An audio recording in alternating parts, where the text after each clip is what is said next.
Alam mo ba na may isang lugar sa Moscow na ginawang siyensa ang pagdurog ng isipan? Noong 1937, si Ivan Petrov ay simpleng inhinyero na natutulog sa kanyang tahanan, hanggang sa biglang bumukas ang pinto ng kanyang kwarto ng hating gabi. Mga lalaking nakasuot ng itim ang pumasok, walang paliwanag, dinala siya sa Lubyanka Prison. Doon, hindi siya binugbog, mas masahol pa.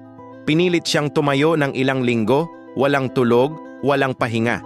Mga interrogator ay nagpapalit ng shift, pero siya hindi pwedeng humiga. Sa loob ng mga maliit na kahon, tumayo siya ng mga araw hanggang namamaga ang kanyang mga binti. Hindi nila kailangan ng karahasan. Ang isip niya mismo ang sumuko. Sa huli, umamin siya sa mga krimeng hindi niya ginawa. Ang Soviet state ay naging eksperto sa pagdurog ng kaluluwa.